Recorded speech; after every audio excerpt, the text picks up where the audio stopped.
Ok, donc on va reprendre les suites vraiment sur les notions de base. Tu as eu des cours quand même dessus ou pas du tout? Ouais, ouais, on a des cours. Ouais, tu as eu cours l'an dernier, tu en as fait un peu? Ouais, j'ai fait la récurrence. Enfin, des suites. Ok. Tout ce qui est suite arithmétique, géométrique, ça te parle ou... Ouais. Ok, d'accord. Bon, on va faire le tour rapidement quand même sur ça. Bon, quand on parle de suite, on parle d'une suite de nombres en fait. C'est ça que quand on parle d'une suite, c'est une suite de nombres. C'est une suite de nombres réels pour lesquels il va exister une formule qui permet de les relier entre eux. Donc, de passer soit de l'un à l'autre, soit du fait qu'ils soient tous reliés entre eux. C'est ça une suite, c'est rien d'autre que ça en maths, hein, c'est une suite de nombres dont on connaît une formule pour passer de l'un à l'autre. Donc, par exemple, si on pourrait prendre l'ensemble des nombres impairs, par exemple, 1, 3, 5, 7, 9, etc. Ça, c'est bien une suite. Et pour passer de l'un à l'autre, on fait plus 2. Ça marche? Ouais. Ok. Donc, dans les suites, on a deux modes on va appeler ça des modes de génération, c'est-à-dire de comment est-ce qu'on génère cette suite, comment est-ce qu'on crée ou quel est le lien entre tous ces nombres. Soit on a le mode par récurrence, c'est-à-dire qu'on va connaître une des valeurs et on va connaître un moyen de passer à la valeur d'après, au terme d'après dans la suite. Donc ça, c'est vraiment la récurrence telle qu'on la connaît. Donc on va avoir UN, enfin U0 par exemple, et puis on va savoir calculer UN plus 1 en fonction de UN. Et puis le deuxième mode, c'est explicitement. C'est-à-dire que là, on va juste connaître une formule qui nous permet de calculer n'importe quel terme de cette suite. Ça va, ça aussi, c'est assez clair pour toi tout ça? Ouais. Ok. Alors, bon, comme toujours, il y a du vocabulaire. Donc, la suite, elle est toujours représentée par une lettre. En général, on la met en majuscule, mais bon, c'est un peu aléatoire, ça. Et c'est souvent U. Après, ça peut être V, ça peut être n'importe quelle lettre, on s'en fout, mais en général, on utilise U. Et à cette lettre, on ajoute toujours un indice pour indiquer quel est l'indice du terme qu'on est en train de regarder. Donc, soit on va l'écrire UN avec petit u et petit n. Alors, c'est le En- premier terme, deuxième. Ouais, voilà, exactement. U0, U1, U2, etc. Donc, quand on l'écrit comme ça, bah, U0, c'est le premier terme. Alors, le premier terme, c'est pas forcément ce que j'écris juste en dessous, hein. On n'est pas obligé de commencer à U0, on peut commencer à U1, à U2 ou à U117 si on a envie. Le seul truc, c'est qu'il faut que ça soit précisé au départ. Donc, on va toujours avoir des UN. Et puis n, il peut soit être appartenir aux entiers naturels, soit être plus grand que 2, par exemple. C'est toujours un entier naturel, hein, ça reste un indice, toujours un entier positif. Alors, par exemple, une suite qui est définie explicitement ici, c'est un égale 2n plus 3. On voit qu'ici, avec une formule comme celle-là, on peut calculer n'importe quel terme de la suite. Si je veux U 1021, je fais 2 fois 1021 plus 3 et je vais obtenir le terme, donc le nombre réel qui correspond au terme 1021. Ça va ça? Ouais. Ouais. Ok, donc ici, le truc auquel il faut toujours faire attention, c'est que quand j'écris ça, le n, il n'existe pas tout seul. Le n, c'est l'indice de la suite U. D'accord? Donc U et N, ils sont attachés et on ne peut pas les distinguer. Ce n'est pas une multiplication, c'est rien de tout ça, c'est vraiment un indice. Par contre, ici, le N qui apparaît ici, c'est bien un entier. C'est l'entier qui correspond à l'indice qui est ici. Donc ici, j'ai bien, quand j'écris 2N, c'est bien 2 fois N plus 3. Et quand j'écris UN, c'est U indice N. Donc il n'y a pas d'opération ici. Ça, c'est un truc tout attaché ensemble. C'est très clair pour toi, ça? C'est important. Ouais, Ok, ça va. nickel. Nickel. Donc, en version définie par récurrence, là, ce qu'on va faire, c'est dit, on nous donne un premier terme, en général, c'est le terme initial qu'on nous donne, et on nous dit comment passer du premier, enfin, de celui qu'on connaît à celui d'après. Donc là, pareil, c'est une histoire d'indice, hein. Le n plus 1, c'est un indice. Donc, il est attaché à U. On ne peut pas détacher ça. Ce n'est pas non plus UN plus 1. Ça ne correspond pas à ça. C'est vraiment, ça, c'est attaché, et ça, c'est attaché. Les deux sont attachés ensemble. Donc ça, quand je lis ça, et on va jouer un peu avec tout à l'heure, ce qui est important de comprendre, c'est que ici j'ai l'indice n plus 1, ici j'ai l'indice n. Autrement dit, j'ai l'indice d'après, l'indice juste après celui qui est ici. D'accord? L'indice n plus 1, c'est bien le terme juste après l'indice n. Ça, c'est bon pour toi? Ouais. Ok. Donc quand je veux calculer ici, par exemple, le 10e terme, U10, je vais avoir besoin de U9, je vais avoir besoin de U8, je vais avoir besoin de U7 jusqu'à U0. Donc je suis obligé de me calculer tous les termes pour calculer tous les termes précédents pour arriver à calculer un certain terme. Donc c'est toujours un peu plus compliqué, mais ça fait partie du jeu. Ok. par exemple, donc là, les questions très simples sur des suites toutes simples. Quel est le mode de génération? Donc, est-ce que c'est explicite ou récurrence? Et puis, bon, on va en calculer un ou deux termes juste pour être sûr que tout va bien. Donc, la première suite, celle-là, est-ce qu'elle est définie explicitement ou par récurrence? Par récurrence. Ouais. Et si tu devais calculer U2, il vaudrait combien?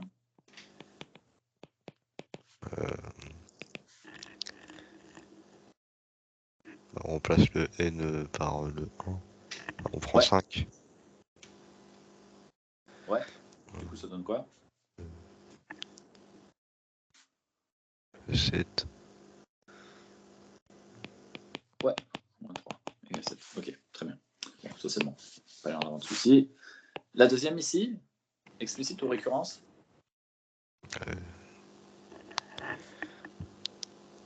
Explicite. Ouais. D'accord, ici, il n'y a pas de relation entre les indices d'avant et d'après. Et si je devais calculer, par exemple, V10,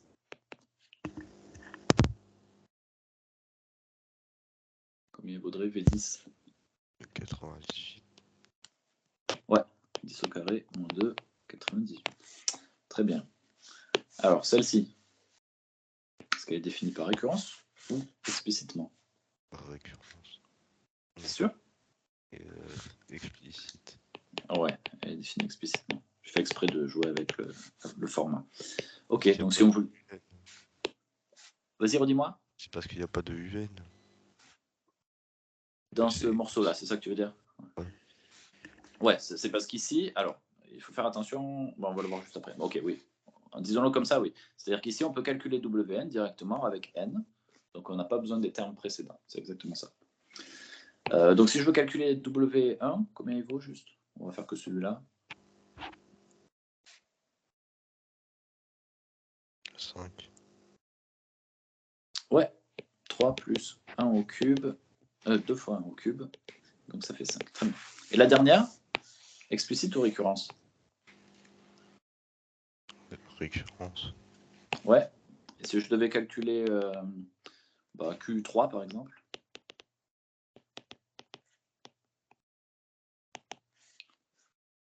Et c'est juste le moins 1 qui est au carré. Vous tout. Ici? Ouais. Justement. Alors ici, on te donne Qn. On te dit comment calculer Qn. Okay. Est-ce qu'ici, on a Qn-1 ou on a Qn-1?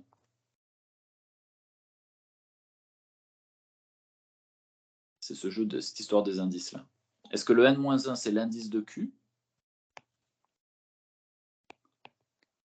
Ou est-ce que c'est un Qn et puis plus loin, moins 1?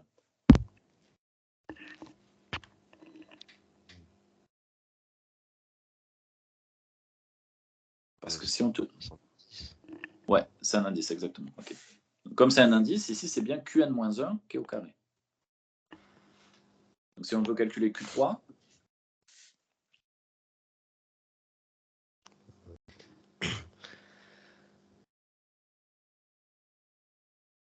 comment tu vas faire le calcul? On remplace par moins 11. Ouais, donc on va avoir moins 11, attention, on met des parenthèses parce qu'il y a un signe moins ici, au carré, moins 11. Bon, ça s'embête pas à faire le calcul ici, enfin ça doit tomber, non, ça tombe, ça 133, quelque chose comme ça. Peu importe le calcul, ce qui m'intéresse, c'est l'histoire des indices. D'accord, donc ici, comme on nous donne Qn, on nous dit comment calculer Qn. Ce qu'on va nous donner, c'est comment on le calcule par rapport au terme précédent. Le terme précédent de Qn, c'est Qn-1. Donc ici, c'est bien Qn-1 qu'on voit apparaître. Alors justement, si on joue avec ça, rapidement, j'ai une formulation écrite comme la forme habituelle, c'est-à-dire un plus 1 égale quelque chose en fonction des termes précédents. Et j'aimerais réécrire exactement la même chose, mais un en fonction de un-1. Donc cette première formule ici, si un plus 1 égale à ça, à quoi est égal un?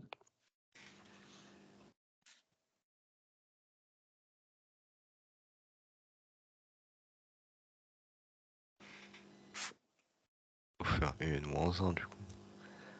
Ouais, et du coup, ça donne quoi la formule? Un égale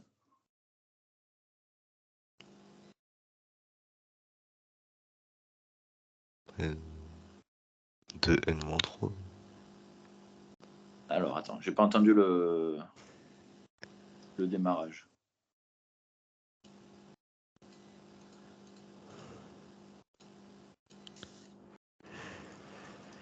C'est 2n-3. Alors, si j'écris ça, là, j'ai changé quand même fortement les choses. Parce que là, je suis en récurrence et là, je suis en explicite.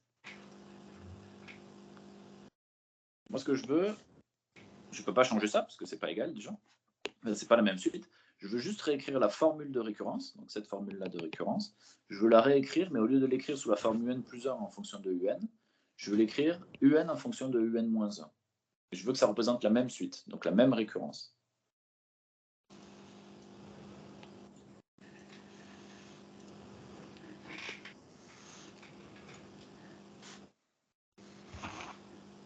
C'est parce que c'est trop facile, je pense.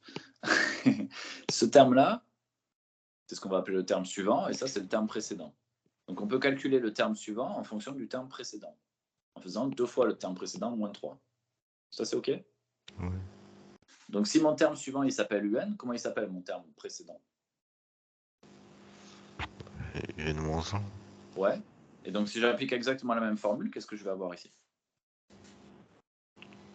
Le terme d'après. Vas-y, dis-moi. Alors, on aura le terme d'après si on met la même formule. Si on applique la même façon de calculer le terme suivant en fonction du terme précédent, qu'est-ce que je dois écrire ici? Attends, je vais te le faire sur celui-là. Parce que je pense que tu as compris l'idée, mais c'est pas simple à exprimer. Je devais juste mettre un-1. Oui, c'est ça. Je me doutais que c'était un peu... Ok, l'idée, c'est que... Ouais, je pensais que c'était... Je voulais faire ça, mais je pensais que c'était trop facile. Ok, non, c'est souvent facile. Hein. Je t'ai dit, mes questions sont souvent faciles. Ce qui est important, c'est juste le jeu des indices. C'est pour ça, c'est un truc où beaucoup d'élèves se plantent, c'est qu'ils ne pichent pas l'histoire des indices. En fait, que j'écrive n plus 1 et n ici, ou bien n et n moins 1 ici, c'est exactement la même formule. Ça me permettra de calculer exactement les mêmes choses. C'est la même suite. C'est juste, quand je lis n plus 1 et n, je suis en train de lire, ça c'est le terme suivant celui-là.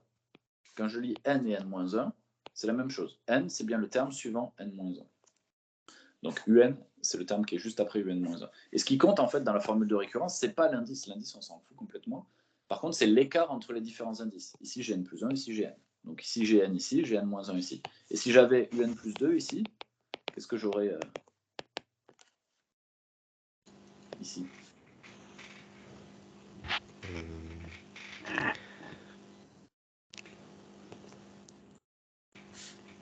un-2. Donc si on suit ce que tu m'as dit, ici, j'avais le terme qui suit celui-là. Donc le terme qui suit un moins 2, c'est un plus 2.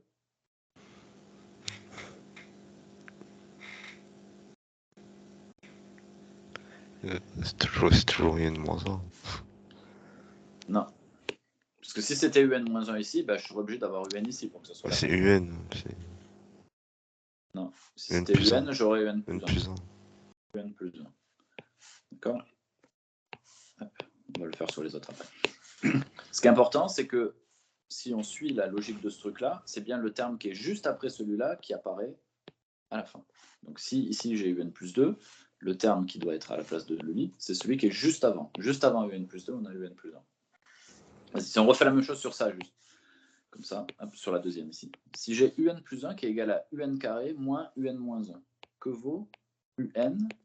J'essaie juste de réécrire la formule. Alors, c'est une racine. Non, sans modifier la formule, en faisant exactement ce qu'on a fait ici. On fait qu'une modification d'indice, on décale les indices.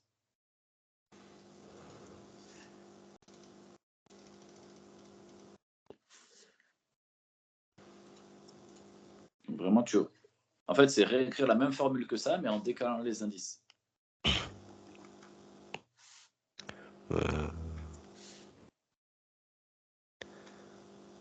Je crois qu'il faut mettre un moins 1 et tout. Ouais. Et du coup, qu'est-ce que c'est?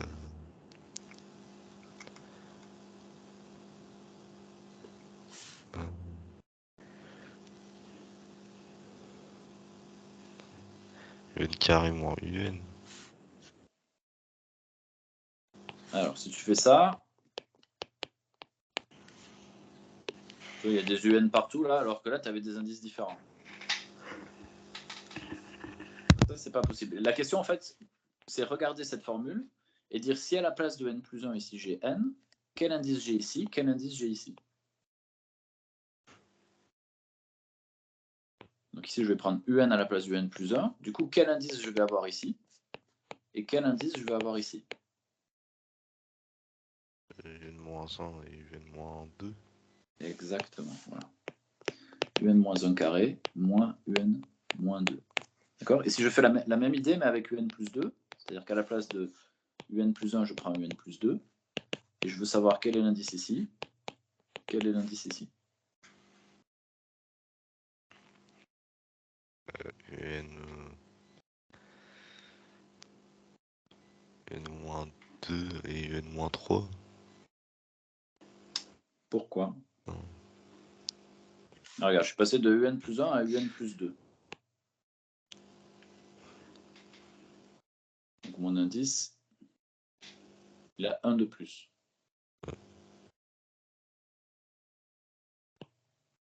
Donc, quand je faisais ce lien-là, là j'avais UN plus 1, là j'avais le terme juste avant et le terme encore avant. Si j'ai UN plus 2, quel est le terme juste UN avant? plus 1 et UN. Ouais, exactement. UN plus 1, carré, moins UN. Ok, donc ça c'est vraiment le jeu de comprendre ces histoires d'indices. Parce que si tu commences à te perdre là-dedans, après quand on fait même la récurrence, par exemple, c'est compliqué de le faire si on n'est pas à l'aise avec ça. Donc c'est vraiment une histoire de comparer dans une même formule quel est l'indice qui est ici par rapport à celui-là, par rapport à celui-là. Donc si ça c'est n plus 1, le terme juste avant c'est un, le terme encore avant c'est n moins 1. Donc si maintenant je remplace un par un plus 2, le terme juste avant c'est n plus 1, le terme encore avant c'est un. Donc il y a toujours le même écart d'indice. Tu vois qu'il passait de là à là, il y a un indice de plus. Là, il y a 2 indices de plus. Même chose ici. Plus 1, plus 2. Ça va? Ouais. Alors, sens de variation. Bon, j'ai vu qu'il n'y avait rien de donné dans ton cours, mais que tu avais des exos sur ça. Il y a un truc, on peut tout partir toujours de la même chose pour comprendre le sens de variation d'une suite. Bon, déjà, une suite, elle peut croître, elle peut décroître, elle peut croître et décroître, donc elle peut changer au cours du temps. Donc il faut faire attention à ça. Elle n'est pas forcément que croissante ou que décroissante. Quand elle est que croissante ou que décroissante, on va dire qu'elle est monotone. Ça, c'est un terme qu'on utilise pour dire à partir d'un certain rang, elle fait que croître ou que décroître. Ce qui est important de garder en tête, c'est qu'est-ce que ça veut dire pour une suite d'être croissante. Et pour une suite d'être croissante, ça veut dire que le terme d'après, il est plus grand que le terme d'avant. Ça va, ça? Tu es d'accord avec ça? Donc si tu gardes ça en tête, bon, décroissant, c'est la même chose, sauf que le terme d'après, il est plus petit que le terme d'avant. Jusque-là, ça veut dire, c'est assez naturel de dire que c'est croissant, décroissant. Ensuite, comment on le regarde dans les exercices? On ne va pas le regarder sous cette forme-là en général. On a deux possibilités. Soit on prend un plus 1 moins un plus 1 moins un, on va regarder ce que ça vaut, et ensuite on le compare à 0. Bien on prend un plus 1 sur un dans certains cas, il faut faire attention que un soit différent de 0 ici, mais un plus 1 sur un et on le compare à 1. Alors, on va juste prendre 2 secondes pour faire ça. Alors, prenons le cas croissant, et puis bon, le décroissant, tu pourras le faire toi-même, parce que ça sera la même chose. On a dit c'est croissant si un plus 1 est plus grand que un. Qu'est-ce qu'on peut en déduire sur un plus 1 moins un? Si on a cette inégalité-là, et que je veux faire passer un de l'autre côté,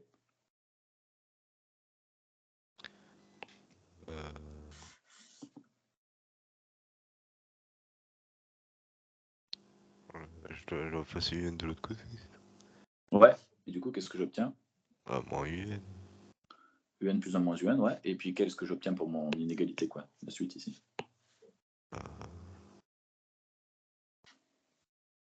Égale 0. Alors, c'est quoi le signe?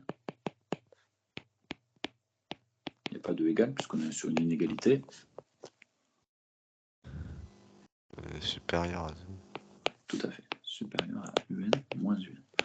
D'accord? Donc, si je pars de ce que je sais de ce que ça veut dire être croissant, donc le terme d'après est plus grand que le terme d'avant, je soustrais un de chaque côté. Comme ça, je vais obtenir ma différence ici. Donc ça, c'est la différence entre le terme d'après et le terme d'avant.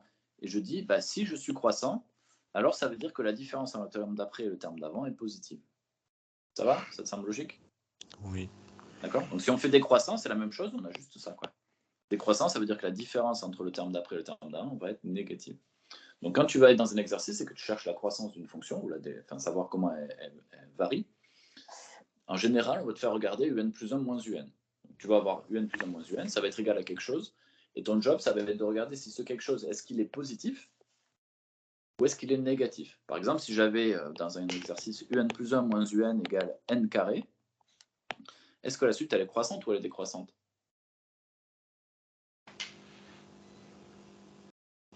Croissante. Ouais, parce que Parce que ça augmente. Non, parce que tu connais pas la suite là dans ce que j'ai écrit, donc tu sais pas si elle augmente ou pas. Tu connais que la différence entre un plus 1 et un.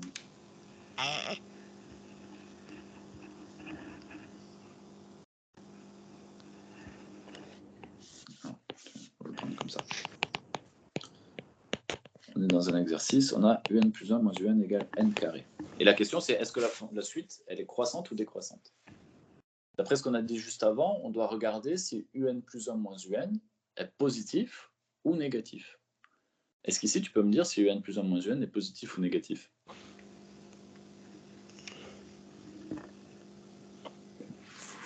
Quand tu sais ça. C'est positif. Parce que Il y a un carré. ouais. Donc si un plus 1 moins un est positif, là, tu peux en déduire que la suite, elle est Croissante. croissante. D'accord? Donc c'est pas par rapport au fait que n carré soit croissant. C'est pas lié à ça. Parce que si j'avais un plus 1 moins un égale 2, c'est aussi une suite croissante. Parce que 2, c'est bien positif. Ce qui est important, c'est que l'écart entre deux termes qui se suivent est positif. Ça va? Ouais. Okay. Donc on peut faire la même chose. Dans certains cas, c'est plus simple. Dans le cas des suites géométriques. Croissant, on part toujours de ça. Mais moi, ce qui m'intéresse cette fois-ci, c'est d'avoir un plus 1 sur un.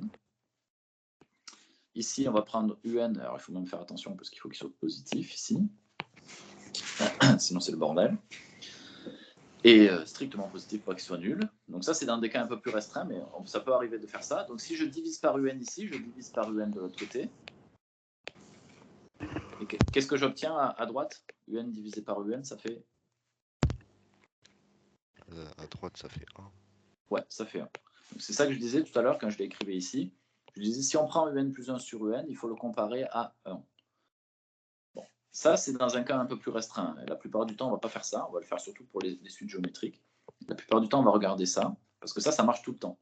Ça, c'est vraiment le truc tout simple. On regarde la différence entre le terme d'après et le terme d'avant.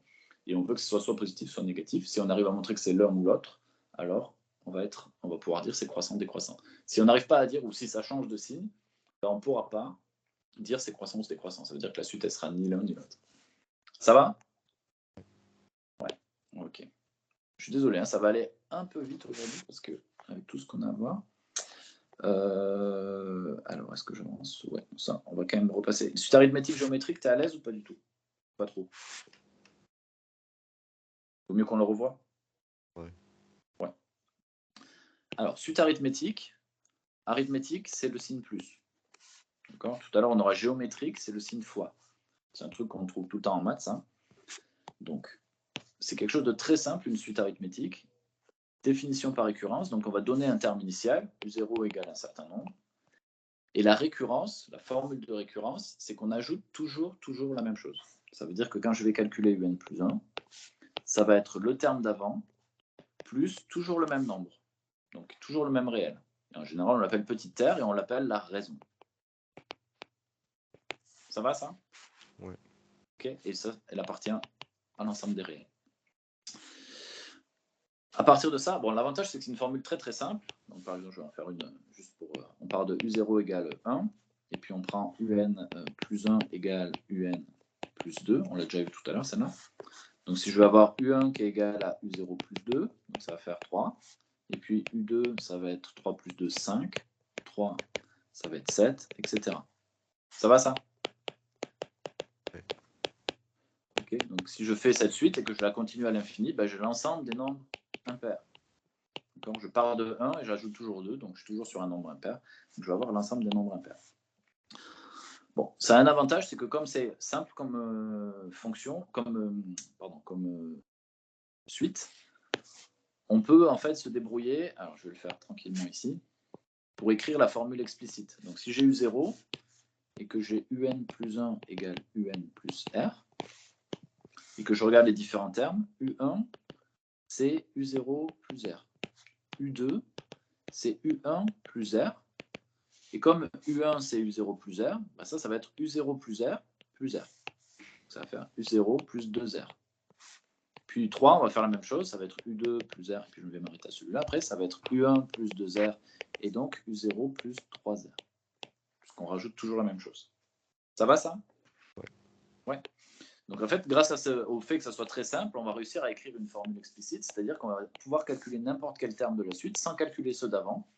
Ça va simplement être U0 plus N fois R. Donc N ici, c'est l'indice du terme. Donc si je veux U10, c'est U0 plus 10 fois la raison. Ça va? Ouais. Ok. UN égale U0 plus N fois R. Bon, ça, de toute façon, je vais te remettre le lien vers l'article que je t'ai mis dans le WhatsApp d'hier. Parce que ça, il y a un article complet sur ça où vraiment je détaille tout donc, et où je parle aussi des limites dans ces cas spécifiques. Donc ça, tu pourras le revoir tranquillement. On peut aussi l'écrire en fonction non pas de U0 mais de UP. Il faut faire un peu attention ici, ça va être N moins P fois R.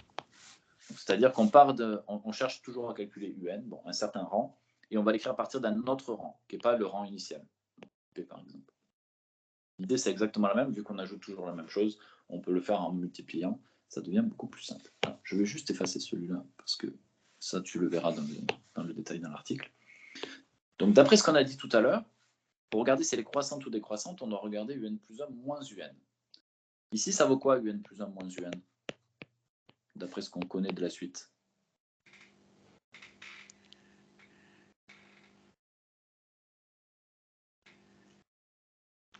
Autrement dit, l'écart entre deux termes, il vaut combien?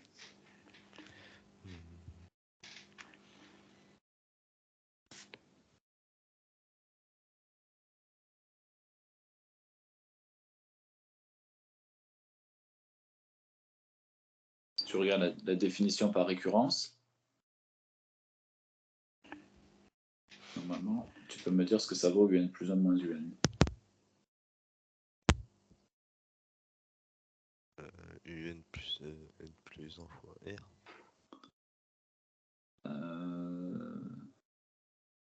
Non, c'est plus simple que ça. Alors, si tu regardes la définition par récurrence, ça te dit comment tu peux calculer UN plus 1 en fonction de UN. Qu'est-ce qui se passe entre les deux? Et toi, ce qui t'intéresse, c'est de connaître la différence entre UN plus 1 et UN. La question, c'est comment tu peux réécrire cette chose-là sous la forme, enfin, d'après ça, combien ça vaut UN plus 1 moins UN?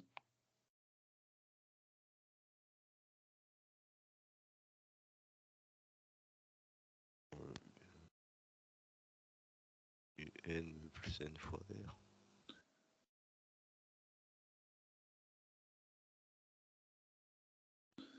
Non. Je ne sais pas pourquoi ça vaudrait ça. Attends, on va mettre que ça. Hop. Que lui. D'accord. Oublie tout le reste. Il n'y a pas besoin de s'embêter avec une formule explicite. On a juste ça, et maintenant, à gauche, je veux ça. J'ai une équation, et je veux passer de ça à ça. Ouais. Ok. C'est la définition même d'une suite arithmétique, c'est qu'on garde toujours le même écart entre les termes, et cet écart, c'est la raison, c'est petit r. Donc maintenant que tu sais ça, moins UN égale R, dans quel cas la suite va être croissante, et dans quel cas elle va être décroissante?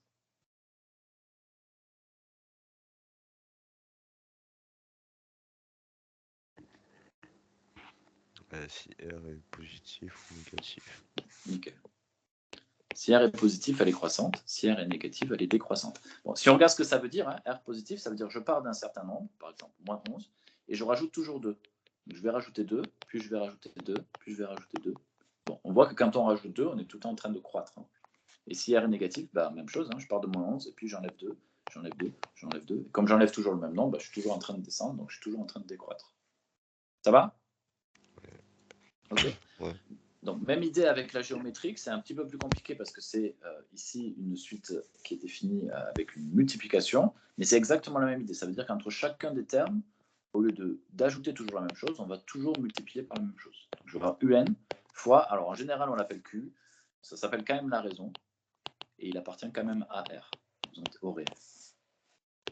Donc c'est la même chose, un terme par rapport à l'autre, sauf qu'au lieu d'avoir plus R, j'ai fois Q. Donc là aussi, ça simplifie un peu les choses. On va pouvoir écrire une formule explicite qui va être U0, donc le terme de départ, fois Q à l'exposant n.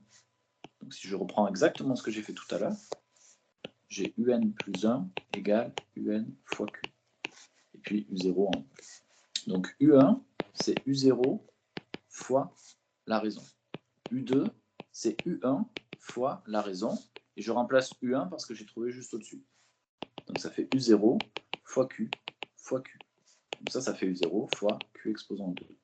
Et puis je répète la même chose. Et là, à la fin, je vais avoir U0 fois Q exposant 3. Ça me permet d'arriver à la formule générale où UN, c'est U0 fois Q exposant 1. Donc ça, c'est juste parce que la suite est tellement simple qu'on peut, enfin que la formule de récurrence est tellement simple qu'on peut écrire une formule explicite. Ça nous simplifie un petit peu la vie dans certains cas. Donc, et comme pour l'autre, on pourrait l'écrire un peu différemment avec UP. Donc ça serait UP fois Q exposant N moins P.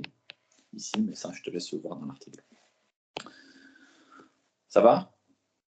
D'accord? Donc c'est juste deux exemples de suite qui sont très très simples et sur lesquels on peut aller chercher beaucoup plus loin. On peut faire des choses un peu plus compliquées et c'est pour ça qu'on étudie ces deux suites-là. Ça permet de bien comprendre les choses.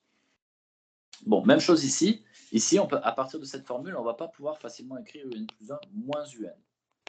Par contre, on peut écrire UN plus 1 sur UN. Ça vaut quoi ça? D'après ça. 1. Non, ça ne vaut pas 1. Si je divise par UN des deux côtés, qu'est-ce qui me reste à gauche? À droite?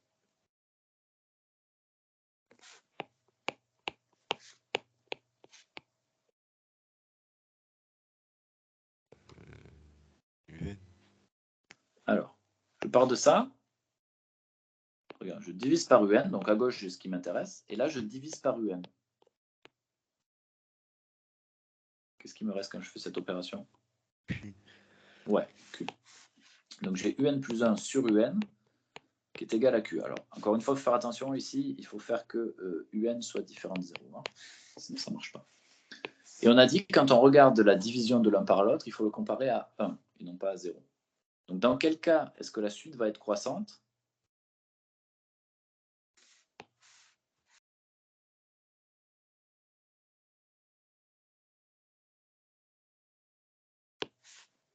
Donc dans quel cas on a UN plus 1 sur UN est plus grand que 1?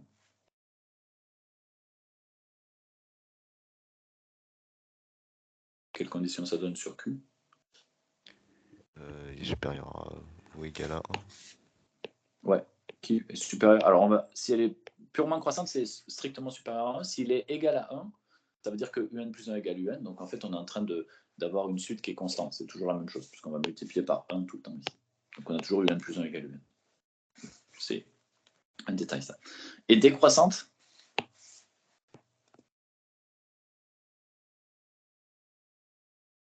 Va elle est inférieure à 1. Ouais, alors il faut juste faire attention, il faut qu'elle soit strictement positive aussi. Dans le cas où on va avoir un Q qui est négatif, c'est possible hein, d'avoir un Q qui est négatif. Par exemple, moins 1. Et tu vois, ou ouais, enfin, c'est moins 1 par exemple. Si c'est négatif, ça veut dire qu'un terme sur 2 va être négatif. Un exemple. Donc c'est juste un petit détail sur les suites géométriques un petit peu plus compliqué, mais si j'ai U0 égale 2, UN plus 1 égale UN, bon, fois 1,5 par exemple, enfin moins 1,5. Autrement dit, Q égale moins 1,5. Si je regarde ce que c'est U1, c'est U0 fois moins 1,5. Donc c'est 2 fois moins 1,5, donc ça fait moins 1. Puis si je regarde U2, ça va être U1 fois moins 1,5. U1 c'était moins 1, donc ça fait moins 1 fois moins 1,5. Et donc ça fait 1,5. Et puis à chaque fois, puisqu'on multiplie par un truc négatif, ben, on va changer le signe. Donc celui-là est négatif, enfin, le terme initial est positif, celui-là est négatif, celui-là est positif, le prochain va être négatif, etc. Donc là, on ne peut pas dire si c'est croissant ou décroissant, parce que c'est tout le temps en train de changer de signe. Ça va? Ouais. Donc ça, c'est les conditions. Bon, tu les reverras de toute façon dans ce que je vais t'envoyer. Alors, bon, comme ça a déjà pris une demi-heure, on va passer les exos pour l'instant, on va aller sur le raisonnement par récurrence. Comme ça, on aura vu tout ce que tu as à voir pour le truc. Alors, ce qu'il faut comprendre, c'est que c'est beaucoup moins compliqué que ça en a l'air. Il n'y a qu'une seule phase qui est vraiment compliquée dans le raisonnement par récurrence. L'idée, c'est toujours de démontrer une formule qui dépend d'un indice, donc de n.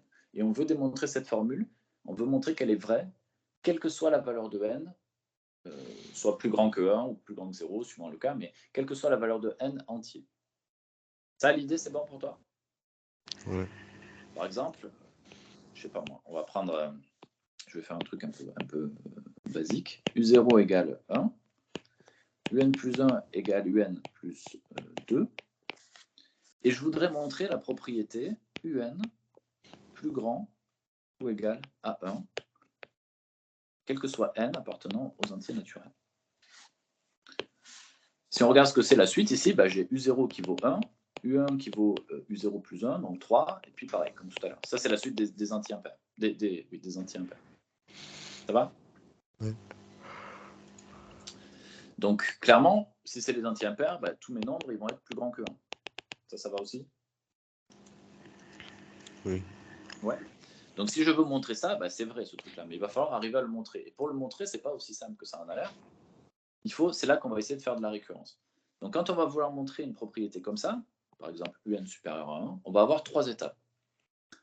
La première étape, c'est de montrer qu'elle est vraie au rang le plus bas. Alors ici, je suis en train de regarder le truc pour U0, c'est le plus petit, n égale 0, c'est le premier rang, le point de départ. Donc je dois montrer qu'elle est vraie, c'est ce qu'on va appeler l'initialisation. Je dois vérifier qu'elle est vraie au rang initial. Alors, initial, ça peut être 0, ça peut être 1, ça peut être 2, ça dépend ce qu'on te demande dans l'exercice, mais c'est toujours le rang le plus petit sur lequel on regarde la suite. Donc, est-ce que c'est vrai que ce truc-là, il est vérifié? U0, d'après ce que je sais, c'est égal à 1. Si c'est égal à 1, c'est bien supérieur ou égal à 1. Ouais? Ouais. Donc la propriété, elle est vraie au rang initial, au rang 0. Donc ça, c'est la toute première étape. Ça, c'est jamais compliqué. Alors, il peut arriver que ça soit faux. La plupart du temps, quand on te demande de le démontrer, c'est que c'est vrai. Mais c'est jamais compliqué. Mais le seul truc, c'est comment tu vas ordonner les choses quand on va le faire. On va le voir dans des exercices, ça sera plus simple ensuite. La deuxième étape, c'est l'étape compliquée. C'est on doit montrer que si elle est vraie à un certain rang, alors elle est vraie au rang d'après. On doit pouvoir passer d'un rang à l'autre. Donc ça, on va appuyer un peu dessus. Et la conclusion, c'est très simple. C'est-à-dire que c'est de dire, OK, j'ai montré que ma propriété, elle était vraie au rang le plus petit. J'ai montré qu'elle était héréditaire, c'est-à-dire que je sais passer d'un rang K à un rang K plus 1, par exemple. Donc, elle est vraie, quel que soit n. D'accord? Donc ça, c'est pas vraiment une étape. Ça, c'est une étape facile, dans le sens où il suffit de prendre le temps de regarder ce que ça vaut à l'état initial. Et ça, c'est le parti qui est toujours compliqué. Par exemple, ici, donc j'ai montré que U0 égale 1, donc 1 c'est bien supérieur ou égal à 1, donc la propriété est vraie au rang initial. Bon, hop, etc. Ça, c'était mon étape 1. Mon étape 2, c'est de montrer qu'elle est héréditaire. Ça veut dire que si UN est supérieur, d'accord, c'est bien un si ici, hein, on ne part pas du fait qu'on le sait déjà. On dit si c'est vrai,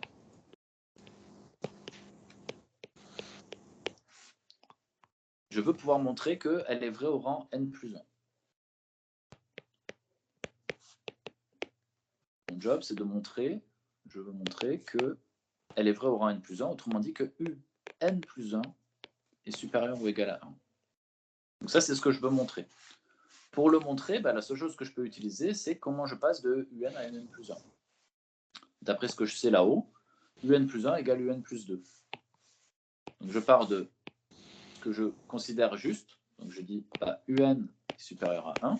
Ça, c'est ce que j'ai fait. J'ai fait l'hypothèse que c'était vrai. Donc un plus 2 est supérieur à 3.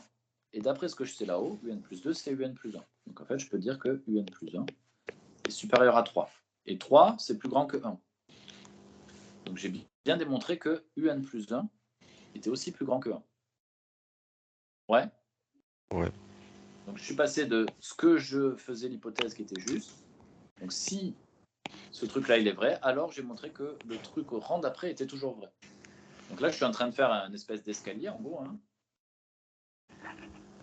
Je viens de dire, si là j'ai UN et là UN plus 1, je sais passer de là à là.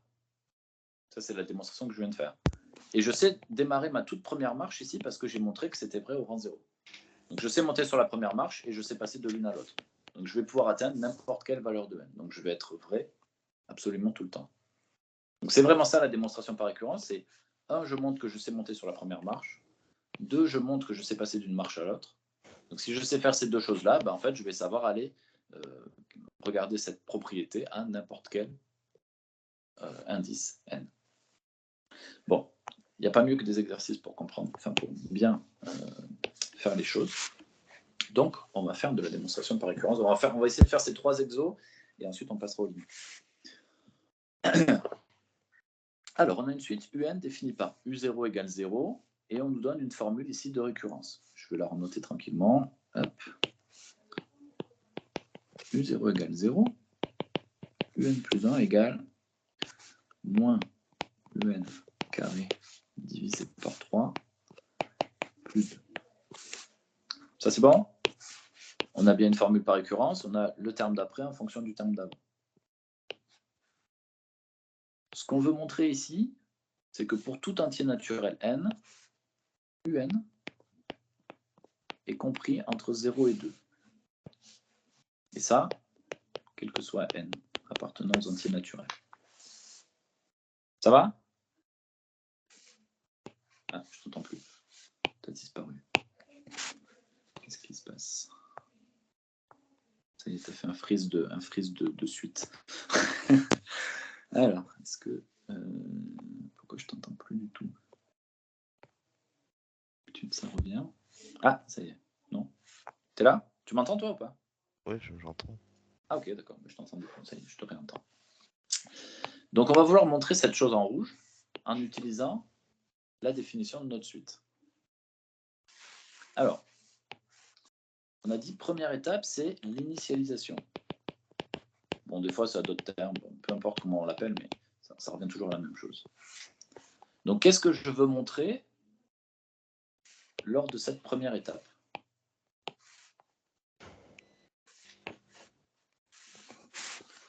Qu'est-ce que je vais vouloir montrer? Oui, que c'est vrai au rang 0. Ouais, ça veut dire quoi que c'est vrai au rang 0? Mathématiquement, qu'est-ce que je dois écrire à la fin?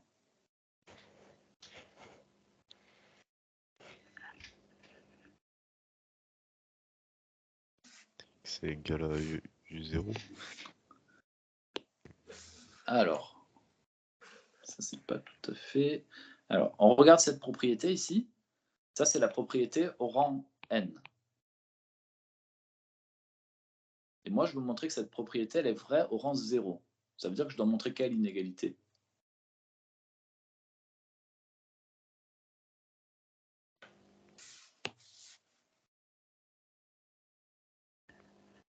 Bon, on doit montrer cette égalité. Et ça veut dire quoi au rang 0? Au premier rang.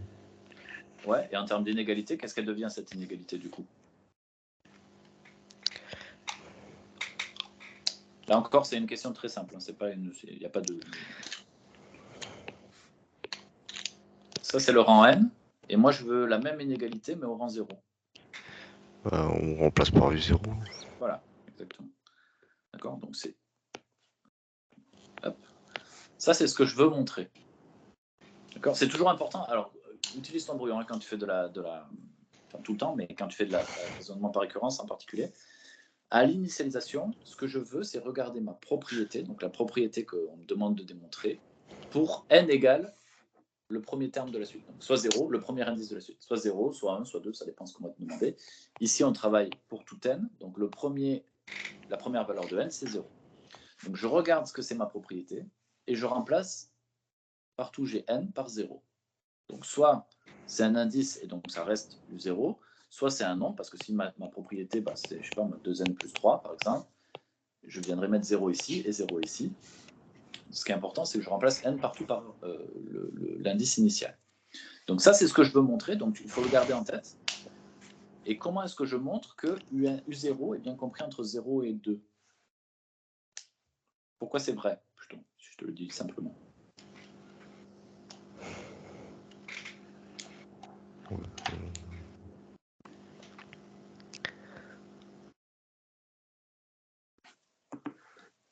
Parce que c'est vrai.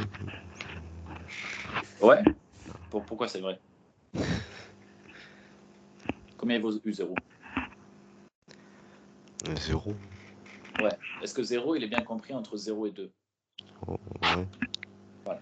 D'accord? Donc c'est là où je disais, donc ça, c'est ce qu'on veut montrer. Donc ça, on le garde de côté, on se rappelle ce qu'on veut montrer. Et on part de ce qu'on sait. Donc sur un truc comme ça, U0 égale 0. U0 égale 0. Par exemple, on peut dire, on sait que U0 égale 0. Donc, U0 est compris entre 2 et 0.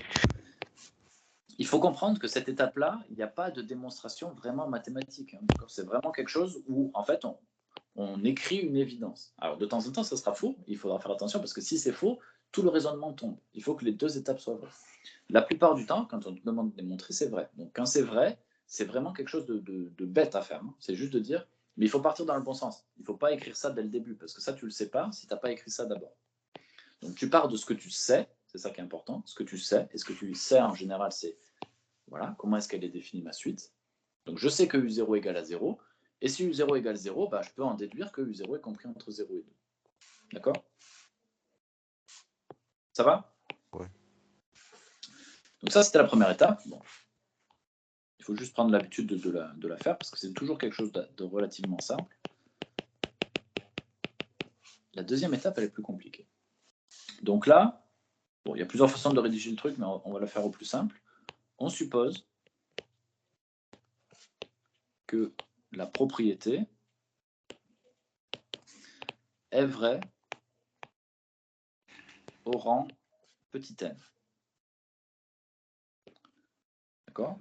Supposer qu'elle est vraie au rang petit n, ça veut dire que pour le n qu'on choisit, on a un qui est compris entre 0 et 2.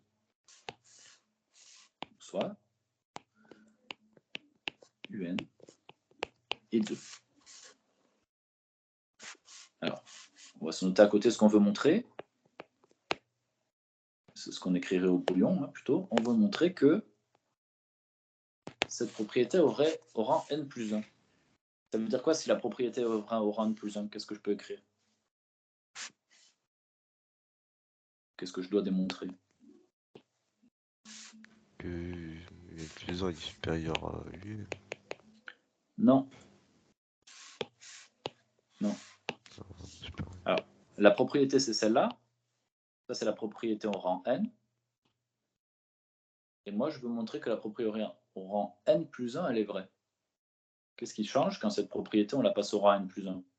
On remplace par n plus 1. Tout simplement. D'accord? Montrer que la propriété, elle est vraie au rang n plus 1, ça veut dire que je dois montrer que un plus 1 est compris entre 0 et 2. Ouais? Ouais. Donc tout le job maintenant, c'est, on part de ça, puisque là, on est en train de supposer que c'est vrai. On veut arriver à ça, et entre les deux, on va utiliser ce qu'on sait sur la suite. Je vais réécrire ce qu'on sait sur la suite. On sait que U0 égale 0, même si ici, quand on est en termes d'hérédité, le terme initial, on s'en fout, parce que globalement, il ne va pas nous aider. Par contre, on a une formule qui nous permet de passer de un à un plus 1. Ça tombe bien, parce que c'est ce qu'on a besoin. D'accord? On va partir de ça, et on veut arriver à ça. Donc, qu'est-ce qu'il faut passer? Il faut que un soit, entre guillemets, transformé en un plus 1. Et c'est exactement ce que nous donne la formule de récurrence. Elle nous dit comment passer de un à un plus 1. On va le faire ensemble. Hop, je pars de ce que je suppose vrai. Et comment je vais arriver à un plus 1 ici, en utilisant ça? Qu'est-ce que j'ai besoin de faire?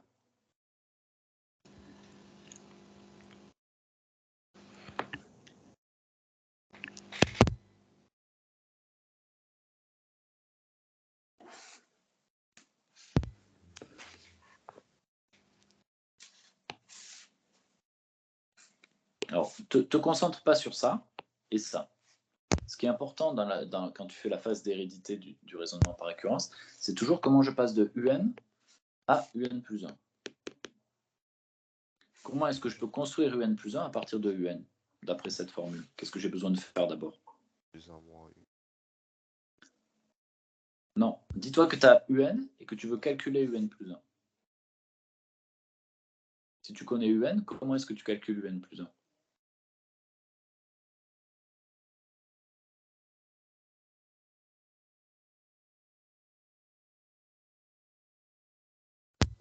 Si on connaît UN, alors on remplace UN.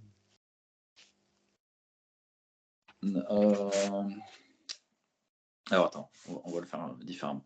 Si UN égale 2, comment tu calcules UN plus 1? Quel calcul tu vas faire pour trouver UN plus 1?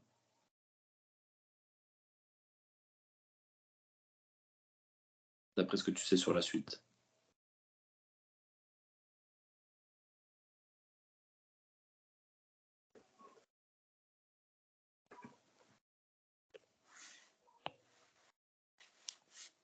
Si UN égale 2, comment tu calcules UN plus 1?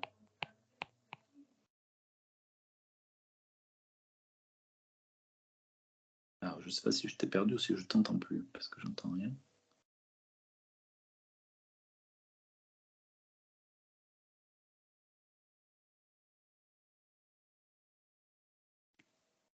Dis-moi, t'es perdu? On le reprend tranquille. Ok. D'accord. UN ici, ça représente, c'est une suite. La suite, ce qu'on sait de cette suite, c'est on connaît son terme initial ici, U0, et on connaît la formule de récurrence de la suite, c'est-à-dire comment je peux passer du terme UN au terme UN plus 1. Alors, je vais te le faire autrement. Si je voulais calculer U1, il serait égal à quoi? 1. Pourquoi? Parce qu'il écrit U1. Non. Alors, attends, tout à l'heure, tu n'avais pas de problème avec ça. Ici, c'est ça notre suite. Alors, U0 égale 0, ok, mais ça ne te dit pas que U1 égale 1. Ni que U2 égale 2. Ça serait trop facile. Si tu veux calculer U1, il faut que tu utilises cette formule. D'après cette formule, U1, il est égal à quoi?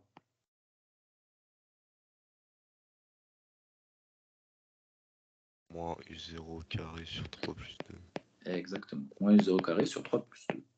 Donc ici, U0 vaut 0, donc ça se fait moins 0 au carré sur 3 plus 2, donc ça fait 2. D'accord? C'est cette formule qui te définit comment tu vas calculer tous les autres termes. Il n'y a que le premier qu'on te donne. Tous les autres, il faut que tu les calcules en fonction de cette formule. Donc quand tu fais ça, que tu veux calculer U1, tu pars de U0, tu le mets au carré, tu le divises par 3, tu le multiplies par moins 1, et à la fin, tu rajoutes 2. Ça te donne U1. Ouais? Ouais.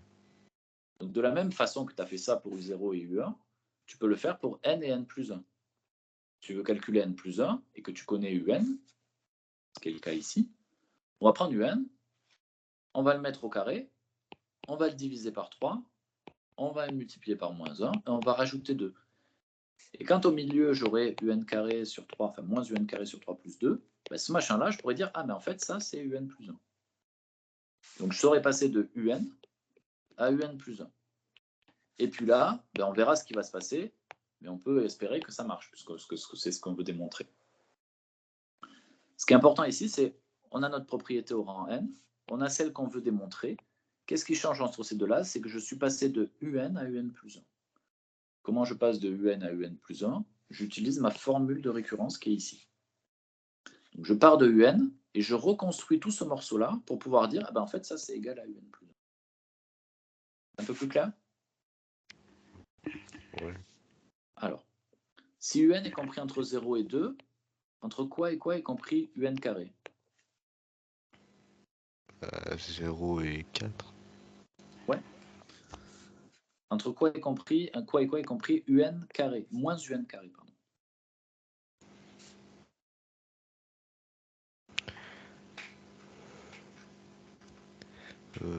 0 et moins 4. Non. Moins 4 et 0.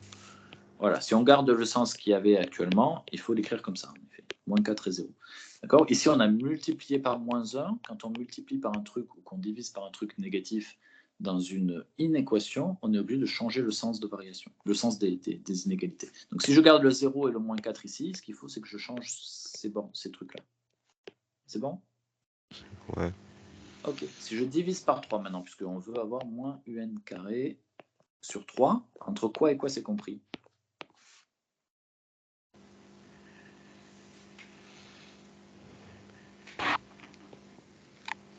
Moins 4 sur 3 et 0. Tout à fait.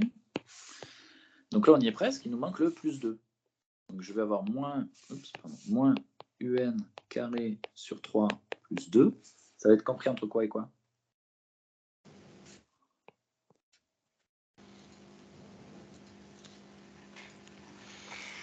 Moins 4 sur 3 plus 2. Et Ouais. 0 plus 2. Pardon, et 2. Ok. Alors, combien ça vaut ça? Alors, attends, juste avant d'aller plus loin, hop, je vais garder ça. Moins 4 tiers plus 2, inférieur ou égal, bah là, on a retrouvé ce qu'on voulait. C'est-à-dire que ce moins un carré sur 3 plus 2, d'après ce qu'on sait ici, c'est égal à un plus 1. C'est pour ça qu'on l'a fait d'ailleurs. Donc ici, j'ai le droit d'écrire un plus 1. Et ici, j'ai 2. Donc là, j'ai cette chose-là. J'ai montré que si la propriété était vraie au rang n, alors j'avais cette chose-là. Et moi, ce que je veux montrer, c'est que un plus 1, il est compris entre 0 et 2.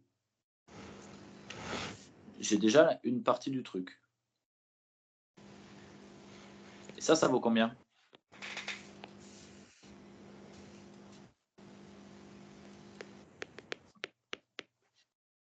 Comment je fais ce calcul?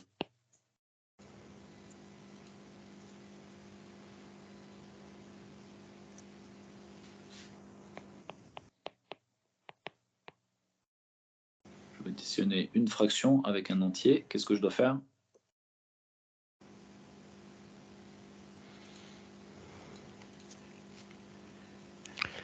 On met sur 1.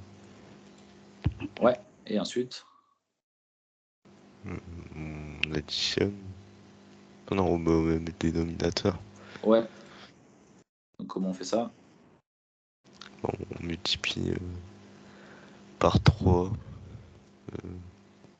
Ça fait 6 sur 3. Tout à fait. Donc on va avoir moins 4 tiers, plus 6 sur 3, et ça fait combien?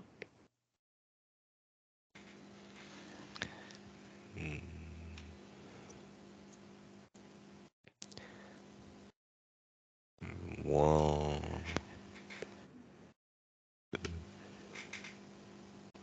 10 sur 6. Non, c'est pas un moins que tu as. Ça serait vrai si tu avais moins ici. Mais ici, tu as plus.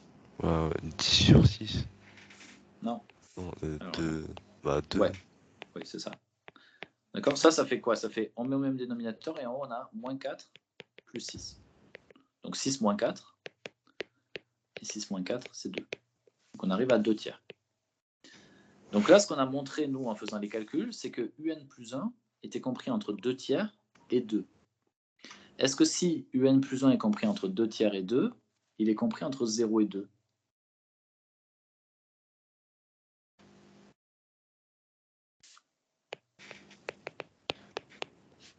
Nous, on a montré ça. Hop, on a montré, si un est compris entre 0 et 2, alors un plus 1 est compris entre 2 tiers et 2.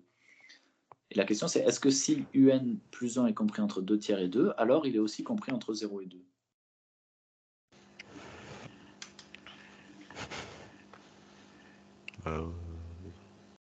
Oui, il a aussi compris. Ouais, d'accord, parce que ça, c'est positif. Donc ici, on a plus grand que 0. Donc on a bien plus grand que 0, plus petit que 2. Donc là, on a montré que si on partait de la propriété au rang n, alors on savait montrer la propriété au rang n plus 1. Parce que la propriété au rang n plus 1, c'est ces deux morceaux. Donc ici, on peut passer à l'étape 3, conclusion. La conclusion, c'est toujours la même, du moment qu'on arrive à le démontrer. La propriété est vraie, alors soit au rang initial, on donne directement le rang, soit au rang initial, soit au rang 0, dans ce cas-là, et est héréditaire. Donc héréditaire, ça veut dire que je peux passer du rang n au rang n plus 1. Donc, elle est vraie pour tout n, ici, appartenant aux entiers naturels, puisqu'on est parti de 0. Est-ce que ça va au niveau de la logique du truc? Ouais, ça va. D'accord? Donc, comme je te disais, toute la difficulté, enfin la plus grosse difficulté, c'est l'hérédité. Donc, pour éviter de trop bugger sur cette partie-là, on suppose que la propriété est vraie en rang n, et on réécrit la propriété qu'on essaie de démontrer. À partir de là, au brouillon, on écrit ce qu'on voudrait démontrer. Donc, on veut partir de ce qu'on a dit qui était vrai, et montrer la même chose au rang n plus 1. Donc, on remplace tous les n par des n plus 1, et on regarde ce qu'on obtient. On veut démontrer ça, et ensuite on réfléchit à comment on peut passer de celle-là à celle-là. C'est toujours la même chose, il n'y a pas 50 000 façons de faire les choses. 95% du temps, tu vas utiliser la formule de récurrence. Donc, c'est comment je construis un un plus 1 à partir de un. Et d'après ce que je peux lire ici, pour construire un plus 1 à partir de un, je mets un au carré, je le divise par 3, je multiplie par moins 1, je rajoute 2. Donc je vais faire exactement ça en partant de ce que je sais ici.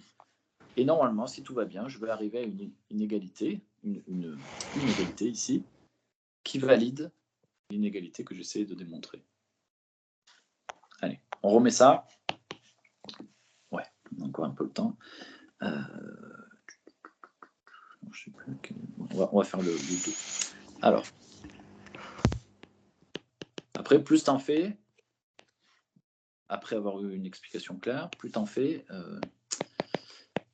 plus ça devient naturel, même si c'est jamais totalement trivial. Alors, on oublie calculer, on s'en fout un peu. Ici, ce qu'on me demande de démontrer, c'est que pour tout entier non nul, donc tu vois qu'ici on veut que n soit supérieur ou égal à 1, un est égal à 2 exposant n moins 1. Donc la propriété qu'on veut démontrer, c'est un. Cette fois-ci, ce n'est pas une inégalité, c'est un truc un peu différent. 2 exposant n moins 1. Et ça, on veut le montrer pour tout n appartenant à n étoiles. Autrement dit, n supérieur ou égal à 1. Ça va? Ouais. Ok. Alors, première chose, toujours pareil, initialisation.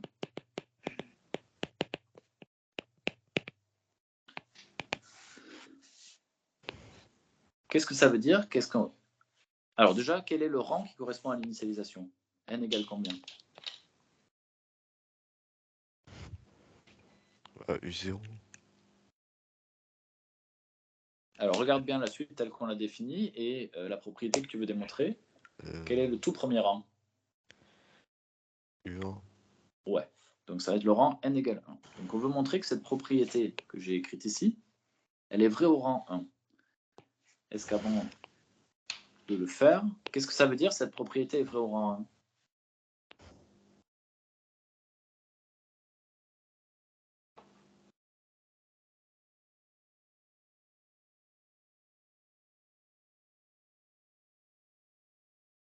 Si j'écris cette propriété et que je prends le rang 1, qu'est-ce qu'elle me dit cette propriété? Que U1 fait 2, 1 moins 1. Exactement. Donc là, est-ce que ça c'est vrai? Ouais. Ouais, parce que U1 égale 1. D'accord? Alors là, attention, quand on écrit les choses, si on veut le faire proprement, on sait que U1 égale 1 et que 2 exposant 1 moins 1 égale 1. Donc, U1 égale 2 exposant 1 moins 1. D'accord? Alors, bon, je pense que ça ne sera pas très grave si tu ne l'écris pas aussi clairement, mais ici, il ne faut pas partir de résultat. Tu veux montrer ce résultat-là. Autrement dit, tu veux montrer que U1 égale 2 exposant 1 moins 1. D'un côté, tu sais que U1 égale à 1. De l'autre côté, tu sais que 2 exposant 1 moins 1, ça fait 1. Donc, il y a bien l'égalité. C'est clair le raisonnement? Ouais. D'accord? Alors, et maintenant, la partie difficile, hérédité. Donc là, comme tout à l'heure, on suppose que la propriété, bon, pas besoin d'écrire bien, hop, est vraie au rang n, soit, on a dit un égale 2 exposant n moins 1. Donc on part du fait que ça c'est vrai. On réécrit ce qu'on veut montrer. Ça c'est notre brouillon. Qu'est-ce qu'on veut montrer du coup? Que c'est vrai à chaque rang. Ouais. Et quand on fait l'hérédité, on part de la propriété au rang n et on veut montrer qu'elle est vraie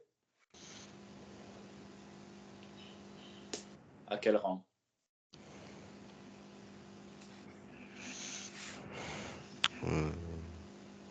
Au rang n plus 1. Ouais. Et qu'est-ce que c'est la propriété au rang n plus 1?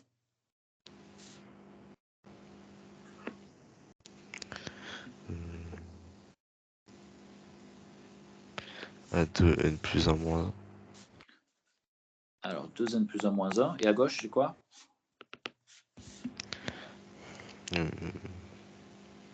un plus 1. Ouais. un plus 1, c'est exactement ça. Ok, on prend la propriété au rang n. Partout où on a n, on remplace par n plus 1. Donc ici, c'est un indice, donc ça devient l'indice de la suite, donc un plus 1. Ici, c'est un nombre, donc ça devient n plus 1, l'exposant. Ici, c'était n à l'exposant, donc on a n plus 1 exposant. Ça va cette partie? Ouais. D'accord? Donc on part toujours de la même chose. On suppose qu'elle est vraie au rang n. On écrit cette propriété au rang n. Au brouillon, on regarde ce qu'on veut démontrer. Pour ça, on remplace partout où on a n par n plus 1. Donc nous, on va vouloir démontrer que un plus 1 égale 2n plus 1 moins 1. Comme toujours, le truc important, c'est comment je vais passer de un à un plus 1. C'est ça qu'on va utiliser, c'est toujours ça qu'on utilise. Et ça, c'est la formule de récurrence. Je vais la renoter ici. On a dit formule de récurrence, un plus 1 égale 2un plus 1. Hop. Ok, on a tout ce qu'il faut pour y arriver. On démarre de ce qu'on a supposé vrai. On utilise notre formule de récurrence. Et à la fin, on va se débrouiller pour obtenir cette chose-là. Donc on part de ce qu'on a supposé vrai. On part de un égale 2n moins 1. 2 exposant n moins 1. Qu'est-ce que j'ai besoin de faire pour construire un plus 1 en utilisant ma relation de récurrence ici? À partir de n un. moins 1. Alors, tu vas vouloir partir de ça et construire un plus 1 à la place de un. Quelle opération tu dois appliquer à un pour à la fin arriver à un plus 1?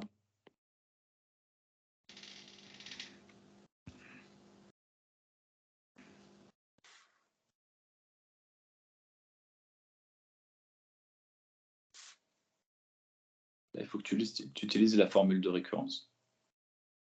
La relation de récurrence entre un plus 1 et un. Si je connais un, quelle opération je dois faire pour obtenir un plus 1?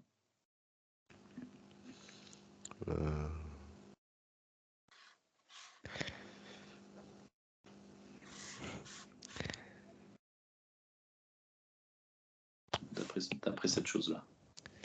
On fait 2 un plus 1. Ouais, exactement. D'accord. Donc on va prendre un, on va le multiplier par 2. Une fois qu'on l'aura multiplié par 2, on rajoutera 1. Et en faisant ça, je vais obtenir un plus 1. Ça va? Ouais. Donc si je pars de ça, la première opération, c'est la multiplication par 2 ici. Si j'ai un qui est égal à tout ça, que vaut 2 fois un?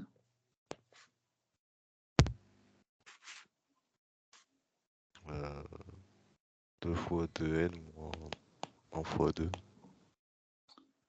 Ouais, Enfin, okay. Ouais, soit je mets les parenthèses, soit je ne les mets pas, mais en effet. pour factoriser. Ouais. 2 fois 2n, ça fait quoi? 4n. Non. Ça fait pas 4n. La puissance, elle est prioritaire ici. Ah, c'est bon. Ça correspond à quoi? Si j'ai 2 exposant 3, par exemple. 2 fois 2 fois 2. Ouais. Et si je viens multiplier par 2 encore, je vais passer à quoi? 2 puissance 4. Ouais. Donc là, j'ai 2 fois 2 fois 2 fois 2 n fois, et je vais multiplier par 2. Donc combien je vais avoir 2 fois? 2 fois plus. Non, pas 2 fois plus. Je vais avoir 2 fois, et là, j'ai 2 fois 2 fois 2 fois 2. Et là, j'ai n fois. Donc au total, j'ai combien de fois?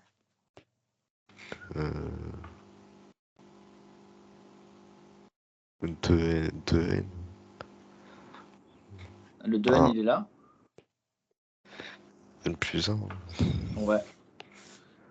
2n plus 1. D'accord, ça c'est. Alors, soit on le voit comme la propriété un truc à l'exposant fois un truc à un autre exposant, ça fait la somme des exposants. Donc, ça fait 2 exposants 1 fois 2 exposants n, donc ça va faire 2 exposants n plus 1. Soit tu le vois comme on le faisait juste avant, 2 exposants 3 par exemple, 2 fois 2 exposants 3, ça fait 2 fois 2 fois 2 fois 2. Donc ça fait 2 exposants 4. Donc je suis passé de 2 exposants 3 à 2 exposants 4. Si je reteste la même chose avec 4, je vais passer de 2 exposants 4 à 2 exposants 5. En fait, j'ai rajouté une multiplication par 2. Donc, si j'en avais n, maintenant j'en ai n plus 1. Et puis moins 2. C'est bon? Ouais. Donc là, j'ai fait la première partie de la formule de récurrence. J'ai multiplié par 2. Maintenant, je dois rajouter 1. Donc je rajoute 1 de chaque côté. 2un plus 1, ça va être égal à quoi?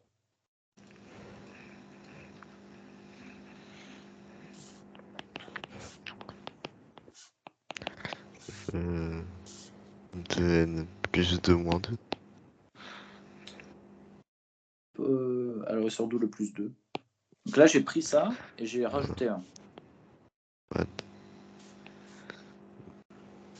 2n plus 1 moins 2.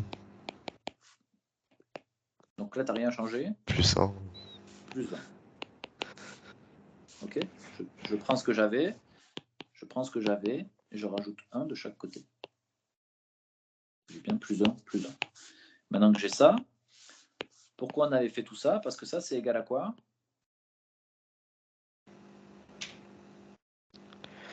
C'est égal à ce qu'on a mis à droite. Ouais, alors pourquoi on avait fait Ça fait fois n plus 1. Voilà, exactement. Un plus 1. Et à droite, si je fais le calcul, qu'est-ce qui me reste ici? Moins 2n plus 1 moins 1.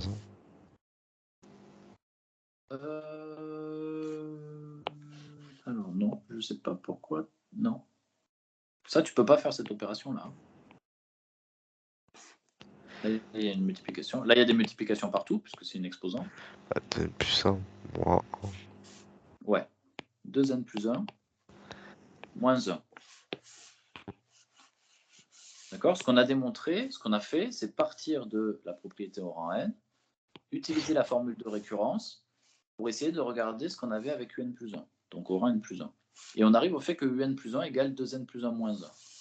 Et comme on avait mis au brouillon ce qu'on voulait démontrer, on va comparer. Et ça tombe bien, parce que ce qu'on a démontré, c'est exactement ce qu'on voulait démontrer. Donc ça, c'est la propriété au rang n plus 1. Ça va? Ouais. Donc là, on est parti de la propriété au rang n. On a utilisé la formule de récurrence. Et en faisant ça, on a réussi à démontrer la propriété au rang n plus 1. Donc, on peut conclure. Et la conclusion, c'est toujours la même. La propriété est vraie au rang 1, qui était le rang initial, et est héréditaire. Donc, elle est vraie, quel que soit n, ici supérieur ou égal à 1, puisque notre rang initial, c'était 1. Donc la conclusion, c'est toujours la partie la plus simple. Ouais. Tu vois un peu le truc? C'est un peu plus clair pour toi? Ouais. Donc, on a une propriété. Dans un premier temps, on regarde la valeur de n la plus petite pour laquelle on doit le démontrer. On remplace n par cette valeur et on vérifie que l'égalité qui est ici, elle est bien vérifiée. Donc on doit démontrer que cette égalité, elle est vérifiée. Ça permet de dire qu'elle est vraie au rang 1. Dans le deuxième temps, c'est l'hérédité, c'est la partie la plus compliquée. On suppose qu'elle est vraie au rang n. Donc on va dire, ce machin-là, je vais partir de ma propriété, je vais dire que c'est vrai. Et si je dis que c'est vrai, je veux pouvoir montrer que c'est vrai au rang n plus 1. Je regarde ce que c'est au rang n plus 1. Qu'est-ce que j'ai besoin de passer de là à là? J'ai besoin de savoir passer de un à un plus 1. Pour passer de un à n plus 1, c'est exactement ce que te donne la formule de récurrence. Donc ici, c'est comment, si je connais un, je calcule un plus 1. Je fais x2, et puis je rajoute 1. Donc je vais partir de ma propriété que je suppose vraie. Je vais faire x2. Je vais faire plus 1. Je vais donc obtenir un plus 1, et je vais regarder à quoi il est égal. Est-ce que ce truc, il est bien égal à ce que je voulais démontrer? Oui. Donc j'ai démontré qu'elle était vraie au rang n plus 1, si elle était vraie au rang n. Une fois que j'ai ces deux infos, j'ai l'initialisation et l'hérédité, je peux conclure qu'elle est vraie tout le temps. Ça va? Ouais. Est-ce que les limites, elles seront au contrôle? Ouais, là, il y aura des limites. Ouais, Ok. c'est vendredi la semaine prochaine, le DS. Ah, c'est vendredi. Ah, La ça, semaine c'est pas mal. prochaine. Ça nous laisse mercredi. Ça nous laisse le jeudi, si besoin. Tu vas en refaire là, des exos sur les limites dans la semaine? C'est ça l'idée? Ouais, on va en refaire. Ok. Parce que cette histoire de récurrence, là, j'aimerais bien qu'on le pousse un peu.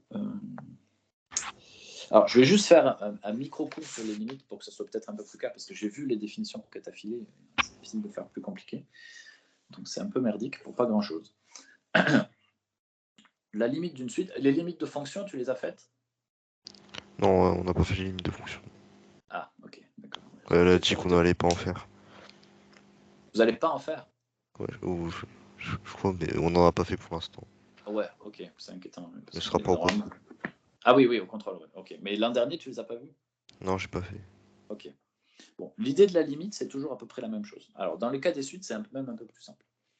Ce qu'on va regarder, c'est vers quoi tend la suite, c'est-à-dire les valeurs de la suite, quand n devient très très grand, donc tend vers l'infini. D'accord? N, c'est un entier, il commence à 0 ou à 1, en gros, et puis il fait 2, 3, 4, 5, 6, 7, et puis il peut aller jusqu'à l'infini. Et ce qui nous intéresse, c'est de savoir si quand n devient extrêmement grand, est-ce que notre suite elle tend vers une valeur donnée? Bien est-ce que notre suite elle va aller vers l'infini? Bien est-ce que notre suite elle fait rien, elle fait ce qu'elle veut, quoi. Donc globalement, je vais le faire un peu à l'arrache, mais c'est l'idée. J'ai 1, 2, 3, 4, etc. Donc là, je vais lire la valeur de n, et puis je vais tracer ma suite. Donc pour chacune des valeurs de n, je vais avoir une valeur de suite. Par exemple, ma suite, elle pourrait faire quelque chose comme ça.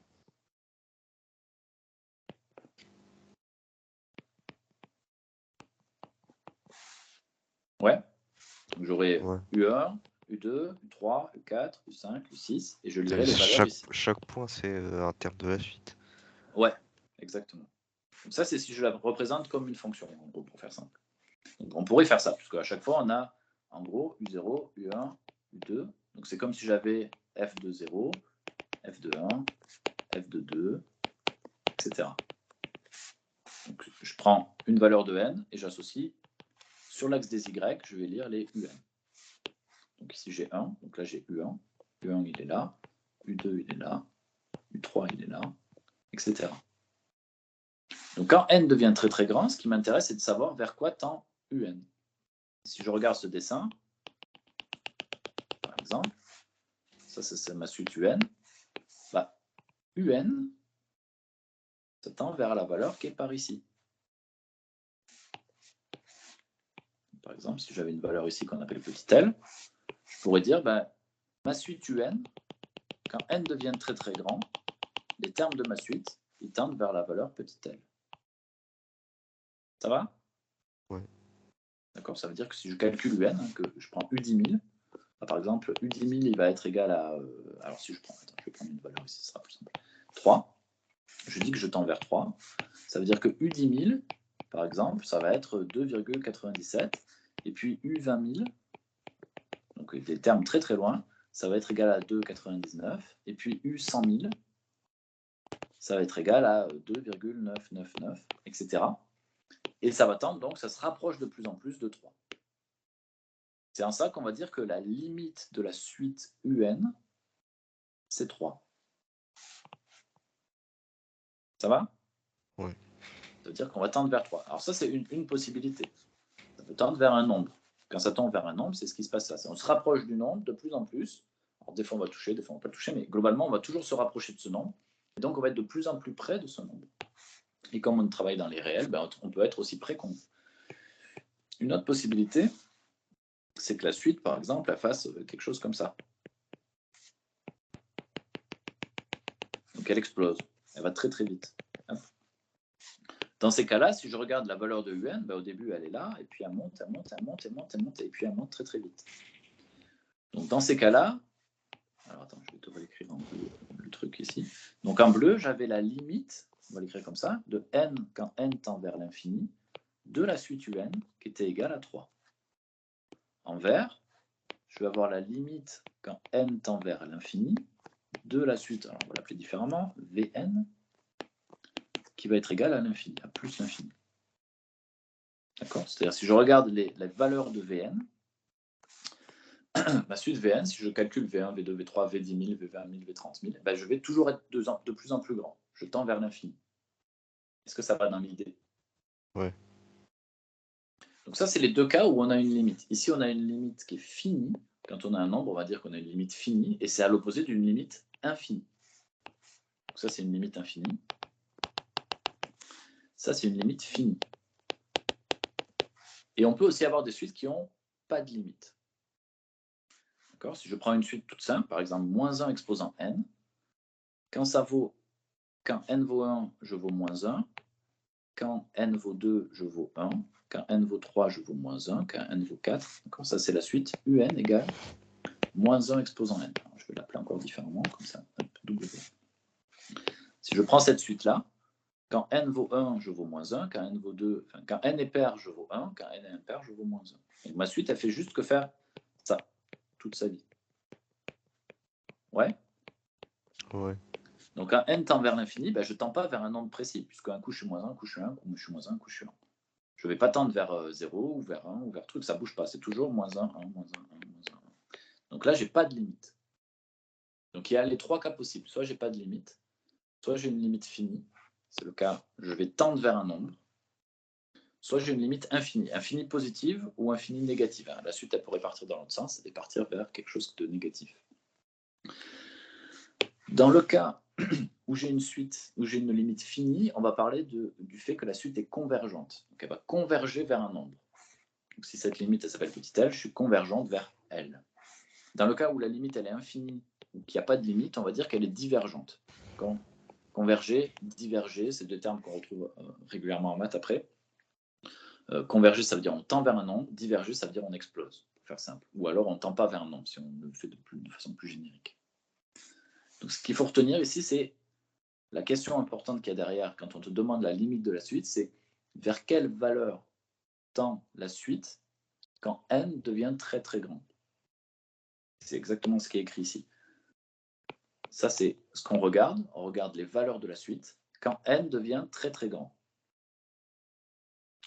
Si ma suite, je vais prendre quelques exemples, juste pour que tu aies un peu de background comme tu vas le faire des exemples.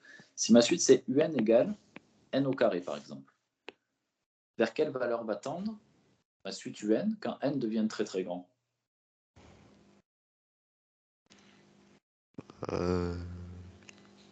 Plus l'infini.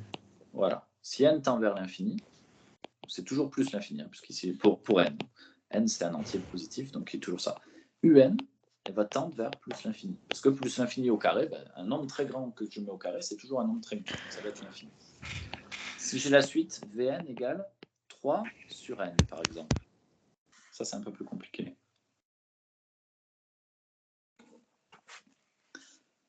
Quelle est la limite de la suite Vn quand n tend vers l'infini? 3 sur plus l'infini. Ouais, et ça vaut combien?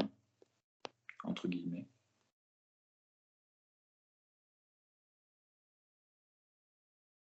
Ça fait plus l'infini. Non. Alors, ça ne fait pas plus infini. Alors, ce qu'il faut que tu retiennes sur ces histoires de limites, dès qu'il y a des zéros ou des infinis, il y a les deux cas qui sont importants. Un nombre très très grand, c'est un nombre infini. Donc, que ce soit plus l'infini ou moins l'infini, c'est deux nombres qui sont très très grands. Dès qu'il y a infini, c'est très très grand. Il y en a un qui est très très grand positif, l'autre qui est très très grand négatif. Un nombre très très petit, c'est 0. C'est pas moins l'infini, c'est 0. D'accord? Ça va ça? Donc retiens ça. L'infini, c'est très très grand. 0, c'est très très petit. Quand je divise par un nombre très très grand, exactement ce que je suis en train de faire ici, quand je divise par un nombre très très grand, qu'est-ce que j'obtiens? Il va être comment mon nombre à la fin? Je prends 3, je divise par 10 000, puis par 100 000, puis par 1 million.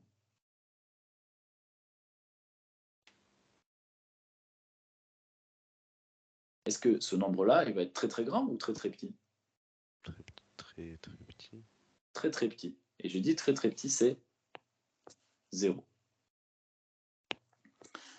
Si je regarde ce que fait cette fonction-là, enfin cette chose-là, 3 sur n, bah 3 sur 1, 3 sur 2, 3 sur 3, 3 sur 4, etc. 3 sur 10 000, c'est quelque chose qui est toujours positif. Puisque là, on a un positif divisé par un positif. Et on divise par quelque chose de plus en plus grand. Donc mon nombre, il va devenir de plus en plus petit, tout en restant positif. Donc il va bien tendre vers 0. Quand on divise par un nombre très très grand, c'est comme si on multipliait par un nombre très très petit. Donc ça, c'est la même chose que 3 fois 0. 3 fois 0, c'est 0. On peut le faire à l'envers. Si j'ai 3 divisé par 0, ça va arriver aussi. C'est divisé par un nombre très très petit, ça revient à multiplier par un nombre très très grand. Donc ça va valoir l'infini. Après, on pourra faire attention aussi, mais rien que le truc important ici, c'est ces deux choses-là. Alors ça, je vais le dire après. D'accord? Ce qu'il faut retenir, 0 est un nombre très petit, l'infini, un nombre très grand. Donc, plus ou moins l'infini, peu importe, c'est toujours un nombre très grand. Divisé par un nombre tout petit, ça revient à multiplier par un nombre très grand. D'accord? Si je divise par exemple 1 par 10 000, alors un tout petit, c'est le contraire, 1 par 0,001, c'est la même chose que si j'avais 1000. Parce que ça, c'est 1 sur 10 exposant moins 3, et ça fait 10 exposant 3. Donc, quand je divise par quelque chose de très petit, c'est comme si je multipliais par quelque chose de très grand. Et la même chose est vraie à l'envers. Diviser par un nombre très grand, donc si je divise par l'infini, c'est comme si je multipliais par 0. Si je prends 1 et que je le divise par 1 million, ça va me faire un chiffre tout petit. Ouais? Donc si tu retiens ça, donc ce qu'il faut comprendre avec les limites, c'est plutôt que d'apprendre tout un tas de formules à la con, hein, c'est comprendre ce que ça veut dire. Ça veut dire on va regarder vers quelle valeur tend la suite quand n devient très très grand. Ensuite, quand on arrive à voir à peu près vers quoi ça tend, il y a des moments où on va être embêté, exactement comme c'était ici. 3 sur l'infini, qu'est-ce que ça donne? Ben, il faut réfléchir. Et pour réfléchir, c'est assez simple. On divise par un nombre très très grand, donc on devient très très petit. Comme on devient très très petit, on tend vers 0. Donc il faut toujours garder cette correspondance. Très très petit, c'est 0. Très très grand, c'est l'infini. Divisé par un truc très très grand, ça donne un nombre très très petit. Divisé par un truc très très petit, ça donne un nombre très très grand. Donc on a toujours ce lien-là. Après, une suite, par exemple, qui va tendre vers quelque chose, ça serait 3 plus 3 sur n carré, par exemple. Si j'ai ça, n, il apparaît que ici. Si n devient très très grand, n carré devient très très grand. Donc j'arrive à 3 plus 3 sur l'infini. 3 divisé par un nombre très très grand, ça tend vers 0. Donc ma suite ici, elle va tendre vers 3. Ça va? Donc cette suite-là, elle a pour limite 3. Donc elle est convergente. Cette suite-là, elle a pour limite 0. Donc elle est convergente. Cette suite-là, elle a pour limite l'infini. Donc elle est divergente. Et tout se tient à ça. Alors après, on peut faire des trucs. On peut mixer. Si on a deux suites, si on a une première suite qui tend vers une certaine limite, une deuxième suite qui tend vers une autre limite, la somme des deux suites va tendre vers la somme des limites. La soustraction des deux suites va tendre vers la soustraction des limites. La multiplication des deux suites va tendre vers la multiplication des limites. Et puis pareil avec la division. Donc, les choses sont assez naturelles. Il faut juste faire attention quand ces limites ici sont plus l'infini ou 0. Parce que là, on peut avoir des problèmes. Je vois que si on tend vers 0, si Vn tend vers 0, par exemple, ici, je vais avoir L divisé par 0.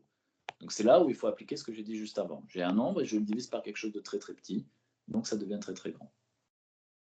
En mixant tous ces trucs-là, on arrive à faire à peu près tout ce qu'on veut. C'est l'avantage. la dernière chose que tu vois dans le cours et que tu vas sûrement utiliser cette semaine, c'est les 2 comparaisons. Et là aussi, il ne faut pas trop se formaliser sur le truc. Si on regarde ce qu'elle te dit, ce premier théorème ici, ça dit j'ai 2 suites telles que, à partir d'un certain moment, UN est plus grand que VN. D'accord? Donc tous les termes de la suite UN sont plus grands que les termes de la suite VN. Et on nous dit si la limite de VN c'est plus l'infini, alors la limite de UN c'est plus l'infini. Ça va? Ça te semble logique? D'accord? J'ai une première suite, je vais la tracer comme une fonction pour tricher un peu, et puis une deuxième suite qui est au-dessus.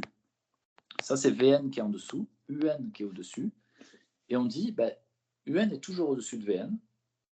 Donc si Vn tend vers l'infini, plus l'infini, alors Un elle est obligée de tendre vers plus l'infini. Ça va? De la même façon, si tu le prends à l'envers, puisque Un est au-dessus, si Un qui est au-dessus tend vers moins l'infini, alors Vn qui est en dessous, ben, elle n'a pas d'autre choix, elle va tendre aussi vers moins l'infini. Donc c'est juste ça qui dit ce truc-là. C'est-à-dire que si je connais une comparaison entre mes 2 suites et que je suis dans le bon ordre, tu vois que si j'ai ça, et que si je dis par exemple que Un tend vers plus l'infini, ben, ça ne dit rien sur Vn. Et Vn, elle pourrait quand même tendre vers 0, ça ne poserait pas de problème, on aurait toujours validé cette chose-là. Ce qu'il faut, c'est que celui qui est en dessous pousse l'autre. Comme Vn est en dessous de Un, si Vn tend vers l'infini, j'ai 2 suites comme ça, Vn, Un. Si Vn tend vers plus l'infini, ben, elle va pousser Un. De la même façon, si Un tend vers moins l'infini, elle va pousser Vn. Et la deuxième, c'est un peu le deuxième théorème, c'est un peu la même chose. Ici, on en a 3. On a notre suite qui nous intéresse, qui est la suite Vn. On cherche sa limite. Et on connaît la limite des 2 autres. Et les 2 autres tendent vers la même chose. Donc en fait, tu en as une qui tend vers 3, l'autre qui tend vers 3. Et toi, tout ce que tu sais, c'est que ta suite, elle est au milieu ici. Et elle est toujours au milieu. Donc c'est en train de dire, bah, vu que ta suite, elle est au milieu et que les 2 autres tendent vers 3, bah, tu n'auras pas le choix, ça va tendre vers 3. C'est exactement ce qui est écrit ici, alors avec des termes mathématiques, mais c'est exactement ça que c'est. Ok, ça va? Des gendarmes. Parce que ça nous encadre. Les gendarmes, ils aiment bien bloquer les gens. Je crois que c'est vraiment juste ça. Je pense que ça vient juste de ça. C'est qu'ils te coincent dans un truc et comme ils t'ont coincé, tu n'as pas le choix que de suivre ce qu'ils veulent que tu fasses. Allez, je pense qu'on va s'arrêter là. Le cours, il a été un peu intense. D'ici mercredi prochain, tu m'envoies. Je te le demanderai sur WhatsApp si tu ne me l'as pas envoyé, mais tu m'envoies ce que tu as fait en cours. Comme ça, jeudi, on adapte et on finit de voir les dernières choses qu'il y a à voir avant ton test. Ça marche pour toi? Ouais. Ok. Bon, c'est bon, t'as plus de questions? Non, j'en ai pas. Ok, nickel. Sinon, tu me les envoies sur WhatsApp de toute façon. Je te souhaite une bonne journée et puis on se retrouve la semaine prochaine. Ciao. Salut.